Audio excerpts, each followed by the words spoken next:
Hello and welcome to this post on Viking Archaeology, in which we will talk about women, weapons and rituals. And with me today are my colleagues at Aarhus University, Sarah Croix and Peter Jan Dekkes. And we will be talking about a small find that we made in excavations in the Viking Age town of Ribe in Denmark. It's actually not this little bit here. This is a 3D print of a laser scan of the original object, which was a casting mold found in a workshop there. And what it shows is a tiny little figurine of a person dressed in a typically female dress, but carrying weapons. She has a helmet and a sword and a shield.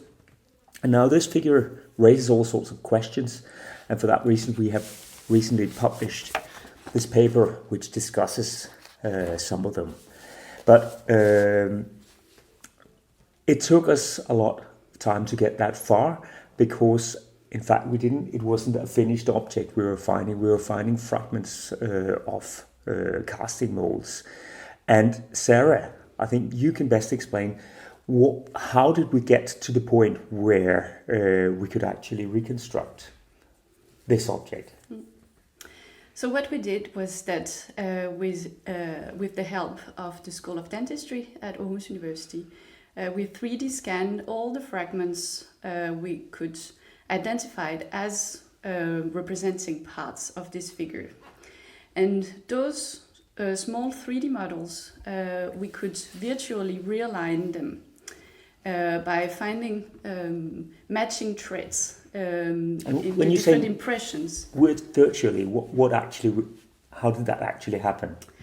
Well, when you use the different 3D models on a computer screen, so you can visualize, modify, turn around, view from different angles, those virtual 3D models. And this is them that we have used to, we could patch them together. And why is that? Because you had fragments of several different casting molds. Why did they fit together? Because they were made from the same model. Yeah. And that's something we realized when trying to align those virtual fragments together, that the impressions actually matched one another. Yeah. So we could see they were made by using the same model to produce the same object. So in order to reconstruct this 3D print, we used the best preserved parts of the different fragments. Some of them were very poorly preserved, other better preserved. So we picked out the best preserved parts, patched them together to reconstruct the complete image of how the model would have looked like originally. So this one, which is probably the most complete one we had before, still has a lot of missing parts. And we can then fill these in from others. Exactly. And what we got to was then this pretty lady here, where you can still see a few missing bits at the actual casting mold, but the figure as such is complete. Mm-hmm. Yeah. And Peter Jan,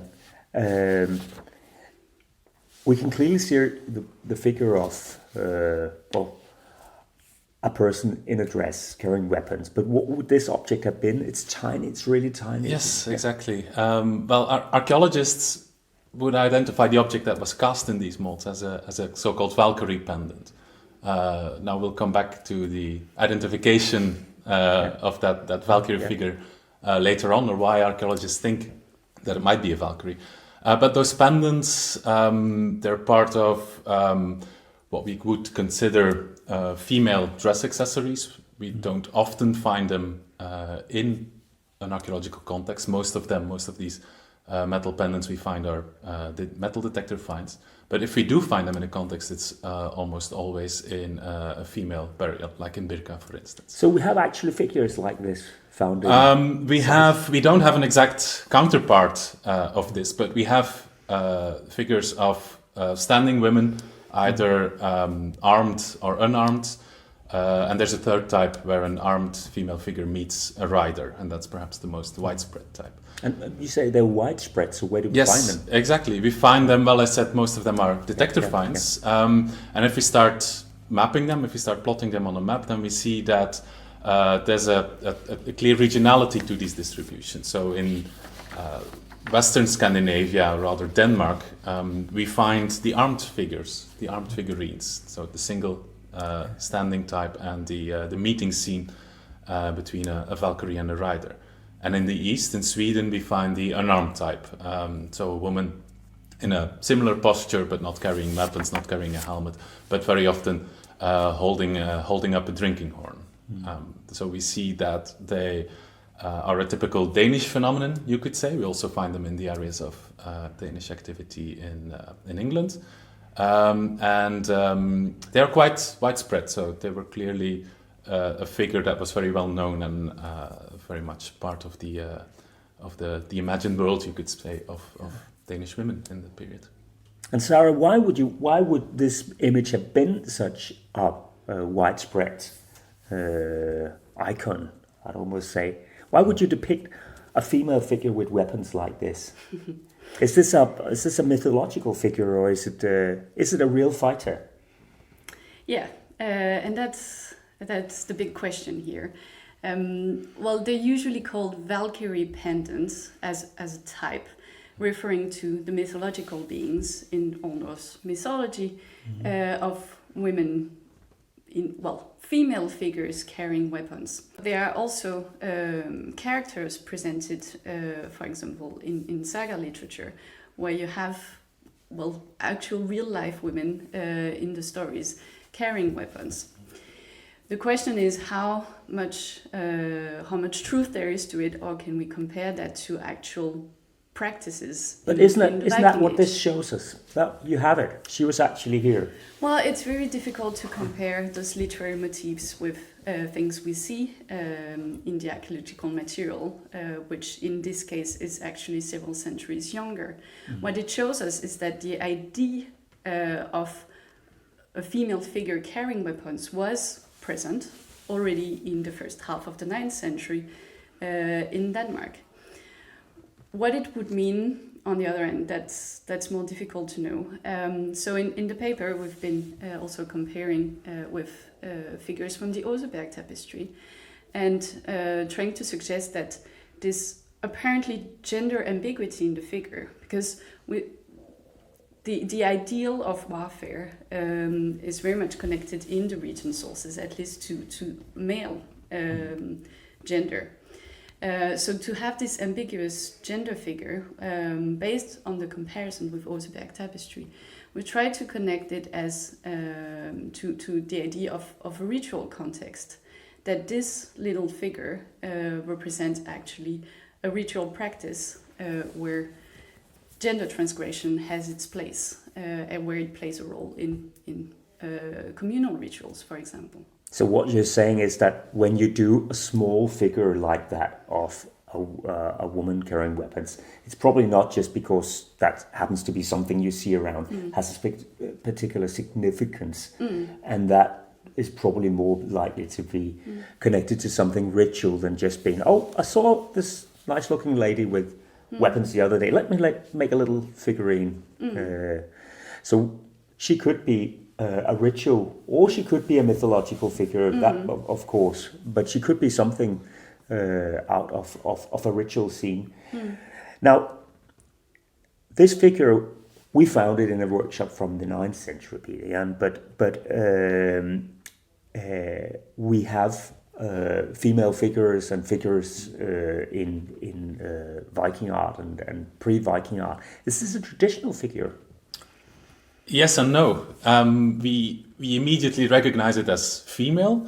We can interpret it as female because there are certain elements in there which are very much conforming to existing Scandinavian conventions. The way the dress is depicted, the fact that she looks sideways, the hair not the spiral at the back of the head, which all are very much comparable with Goldfall figurines, for instance, the pre-Viking, one of the most important groups of pre-Viking iconography we know of.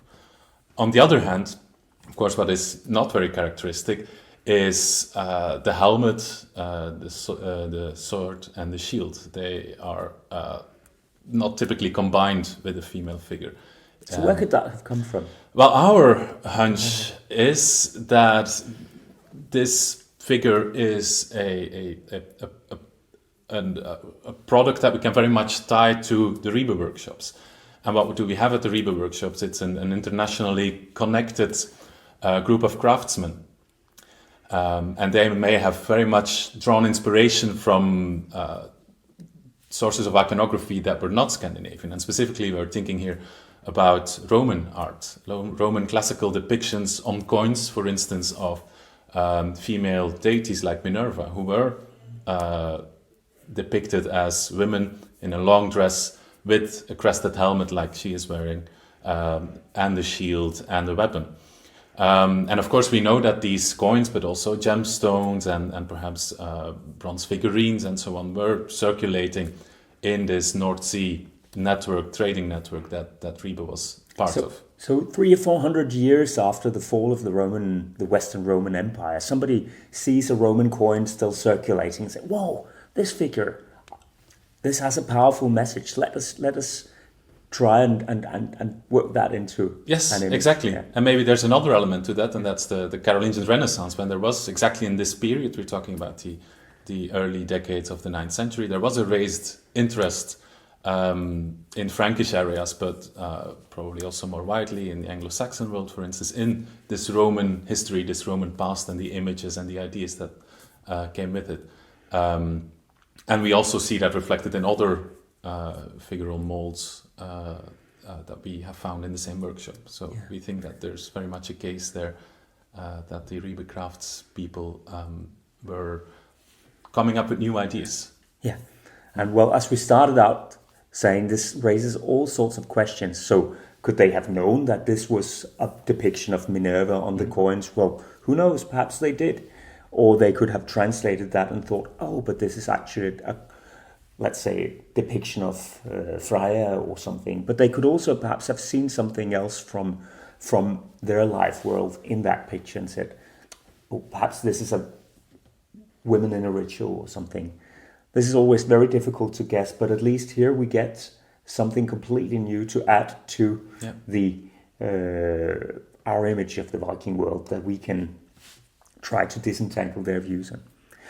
So I thank you very much for joining me today, and I thank you for joining me for this post on Viking archaeology, and I hope you'll come back for more later. Thank you.